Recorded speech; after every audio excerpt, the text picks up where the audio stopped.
The international outcry over China's practice of harvesting organs from executed prisoners has generated a heated debate in Australian academic circles.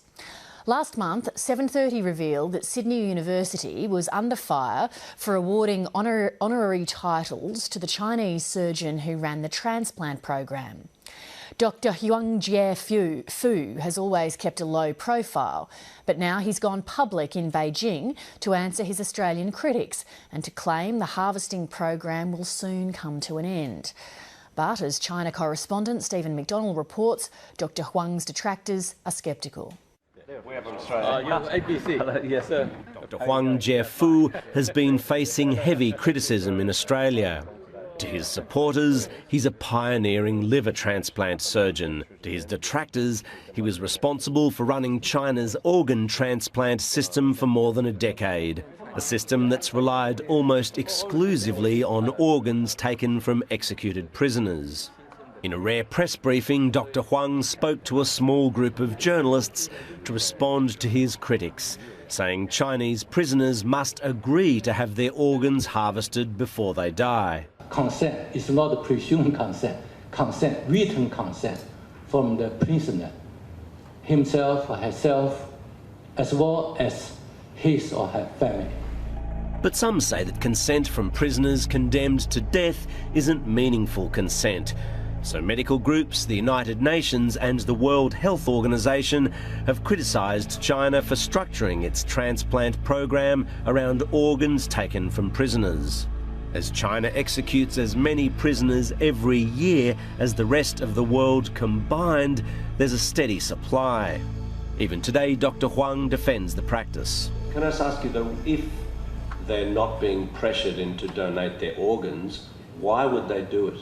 Before he died, he found consciousness and found that he needed to do something to repay the society. So why you object? Last year, there were 5,846 kidney transplants in China. More than half of the organs came from prisoners. Of all liver transplants, 80% came from executed prisoners.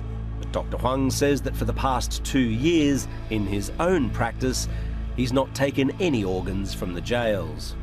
But in the past, you probably did. In past, I did. And as a doctor, how do you feel about that?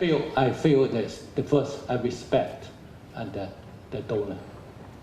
I respect the life he donated for other 3 people. Envatoti is an ethnic Uyghur from far western China. He fled to London after a traumatic experience while working as a surgeon in the 1990s, when he says he was forced to remove organs from an executed prisoner. It was really a terrible memory. When our surgeon told us that wait outside that execution ground, and they said that come in, and as soon as you heard that gunshots, so we did. I guess it was a prisoner who got shot, and blood and mud on his face. And so our chief surgeon said, "Okay, hurry up. Now your task is remove his liver and 2 kidneys." What's more, Envatoti says the prisoner had not yet died when they were removing his organs. And what I have noticed that the gun wound was on his right chest. So I guess that was deliberately to make this prisoner not die immediately, to allow some time for us to remove that organ when he is still alive. For critics of Dr. Huang, it's practices like this which mean the man previously at the helm of such a system isn't worthy of his association with Sydney University. 7:30 reported last month the petition campaign led by Professor Maria Fiataroni Singh, calling on the Vice-Chancellor to strip Dr. Huang of his titles. We shouldn't be giving him any publicity or honour for the kind of things that he's done. Yet Dr. Huang knows many doctors at the university will be prepared to back him. I can show you a statement from the Sydney University Medical School. I got a strong support from them. No, so I understand you have strong support in the faculty, but other people... I don't know who is other people. I couldn't make a response to the strangers. And I didn't know her at all. This is the first time I know the name. The first time, that's true. I don't know. And what of the other doctors who've signed on to the petition opposing him?